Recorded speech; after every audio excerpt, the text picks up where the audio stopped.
Welcome back, everyone, to Pontus Fathom Hobbies. This is Season 24, Episode 6 of Tainted Grail. We are playing the Last Night expansion. We've got Sloan and Dagan on the game board. Let's continue our gameplay. Thanks for watching.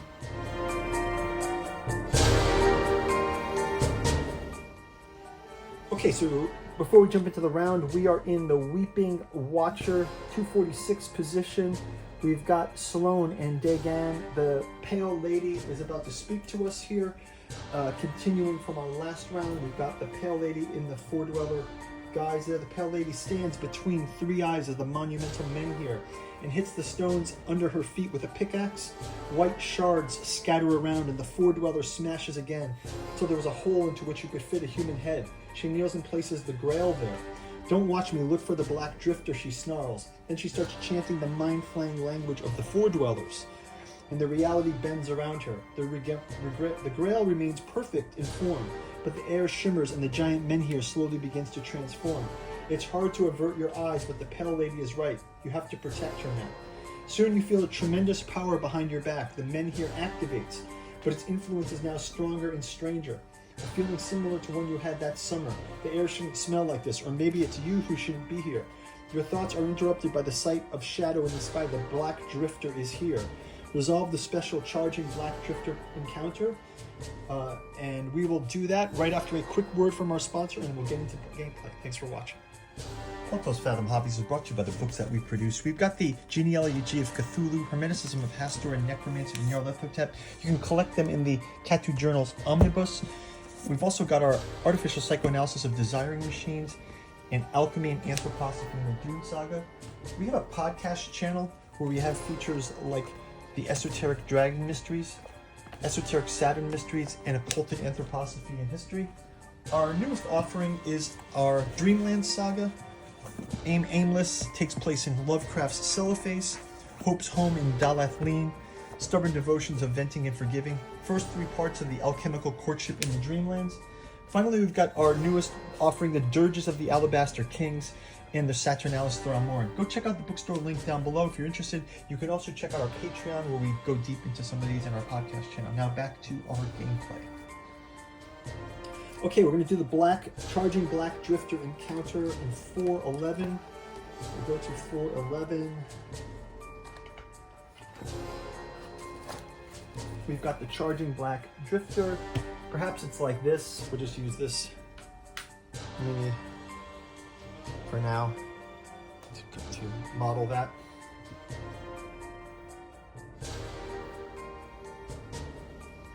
Oh, okay. So you said you escape from the combat even as a result of you at the beginning of the encounter, place a dial. When the dial goes to 0, set the party member. If you win, okay. So this guy just has a lot of hit points. That's the point. So let's go ahead and start trying to tag away at him. So first off, we do have ally here, so for that's 2. We'll also get Dagan to start out with. Let's go ahead and start him with this.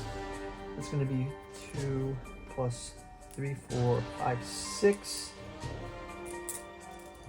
And then next round, we also have Sloan. Let's have Sloan also contribute here as follows with, again, another 2, 3, 4. He also gets 5, 6, 7. So total here for this round is 5, 6, 7, 8, 9, 10, 11, 12.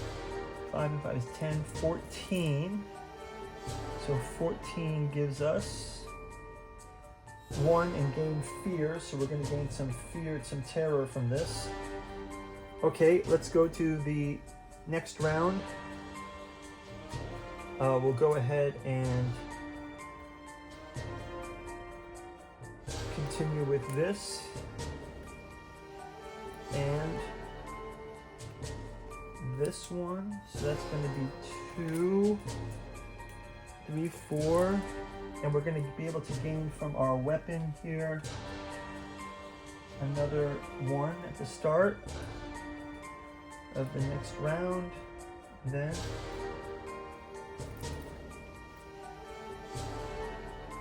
gain 3 more. So that's 14, 15, 16, 17, 18, 19, 20, 21, 22, 22, 22. We got 22 now. We take another damage and we lose 5 of these. Let's go back to this one. So it's going to be 2, 3, 4, and then Sloan, and also get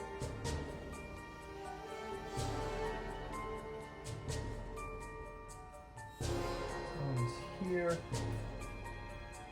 That's another 1, 2, 3, 4, 5, 6. So total we have is 5, 10, 15, 20, 25, 33. Let's cash these in for 33,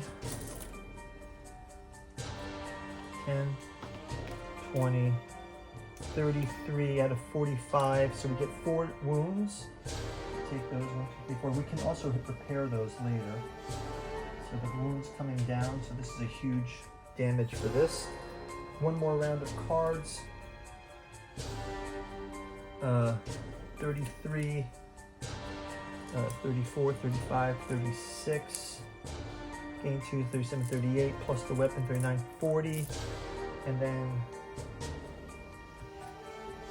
Sloan can come with 40, and then 41, 42, 43, 44, 45. Okay, so we got the 45.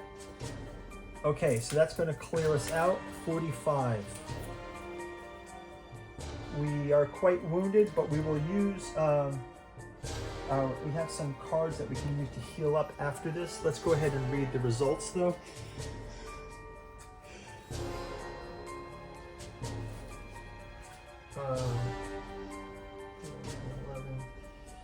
Let's go to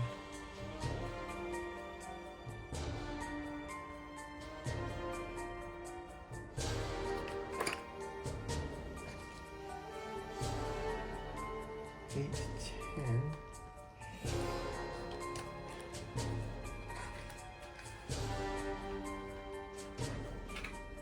The black driftwood lies in the shore, its dark blood tainted in the crystal clear water. You want to celebrate this victory, but you can't.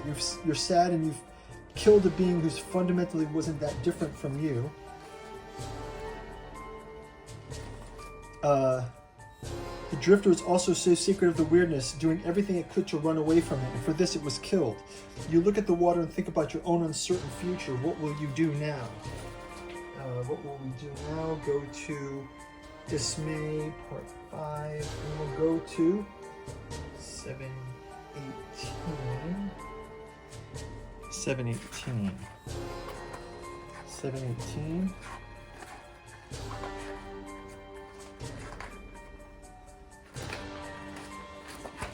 The fetch, who was for the moment known as Lancelot, wanders Tuathan for months, finally decides to become a true knight, and for its sentient life, it was a lawful man who tried to help others. Oh yeah, so we had the Lancelot here, who was actually like a doppelganger. So that Lancelot, now it takes up the mantle of a noble warrior and leaves Tuathan to help those in need, and perhaps one day build a new order of knights. Go to 740.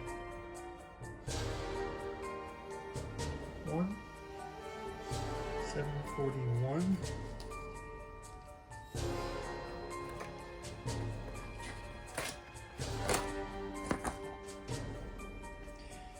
When you're ready to step into the strange area, a madman appears out of nowhere and grabs on your shoulders. His breath smells like sweet fruits. You push him away and he starts talking about an incredible thing, that humanity has fallen but also blooms, that the Red Death had never existed. All right, we played Red Death last season. And because of it, people came to Avalon and made it its creator, and everyone is dead but living. Suddenly he screams and runs into the woods. So maybe he's like a Red Death victim. I don't know, guys. 680. After you overcome the initial shock caused by everything around you, you discover that the weather here is extremely hot and smells like a fragrant resin.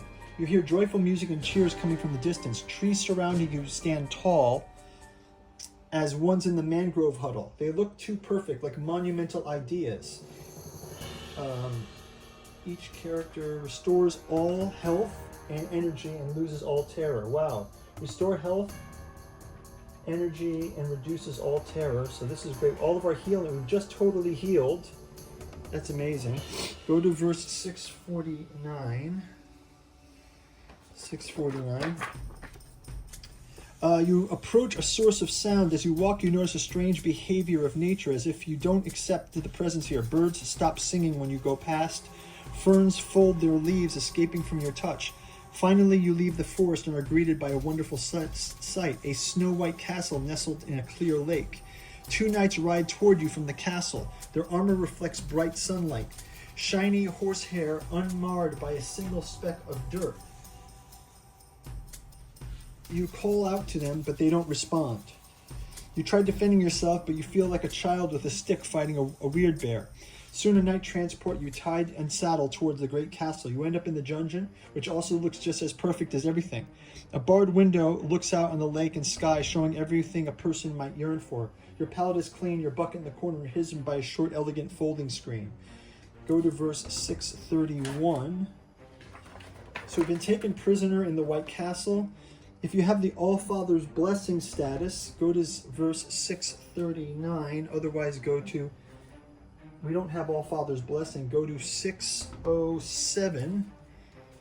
We go to 607. Many hours pass before the door opens. A woman clad in white robes enters the cell, and her first words are those of an apology. She is sorry you were mistreated, but the king felt something sinister in the woods and sent knights there. They encountered you and thought that you were the source of the evil presence. After the king heard the report, he decided that you were wrongly imprisoned. Each character loses 1 energy. Okay, from being in jail, I guess. Discard all locations from the play area again. Place location 272 in the middle of the gameplay. So let's go ahead and remove all locations. Clearing the deck again. So we've been transported once again. 272. Place 272. Place 272 in the middle of the play area. Then attach 274. So that's Corbinek. 274 is Splendor.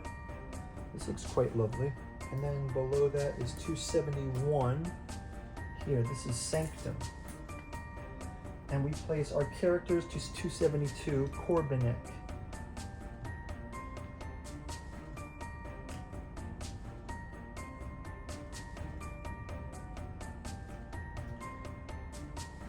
Okay, I think it's like that, 272. And exploration ends. Okay guys, that's gonna wrap it up for the round. We will see you in the next round where we are going to explore Corbinek. Talk to you guys in the next gameplay. Thanks for watching. Bye-bye.